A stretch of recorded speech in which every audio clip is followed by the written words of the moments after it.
Dapat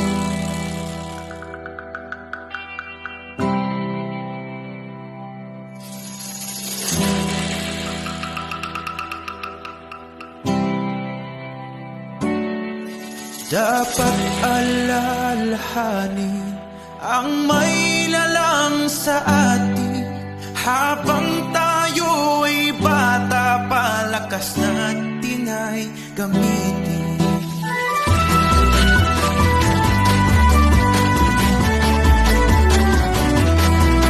Ang kanyang mga utos ay marapat na sundin, upang buhay walang hanggan ay ating marating.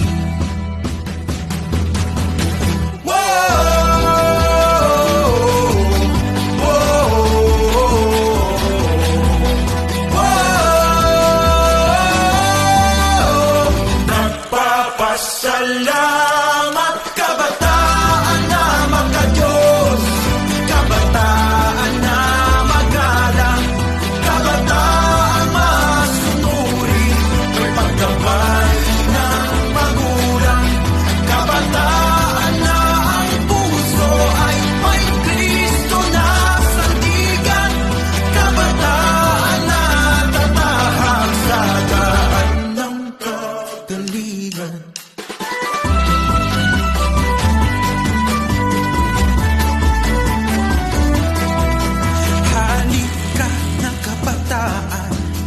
Sama-sama nating tahakin sa landas ng katuwiran, buhay ating bubuhay.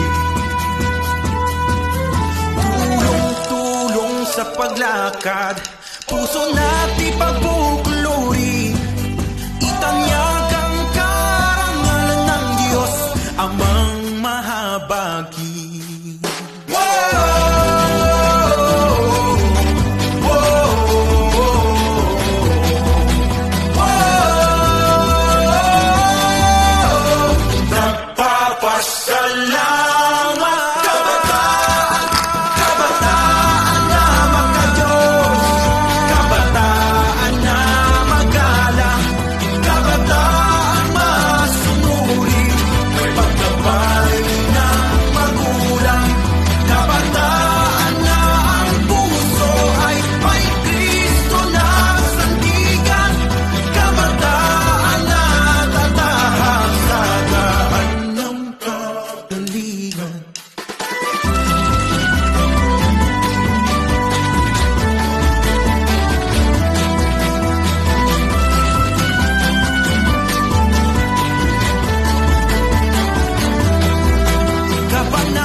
Isulong natin at abutin, ang may kapal ay may awa kung tayo ay masunod.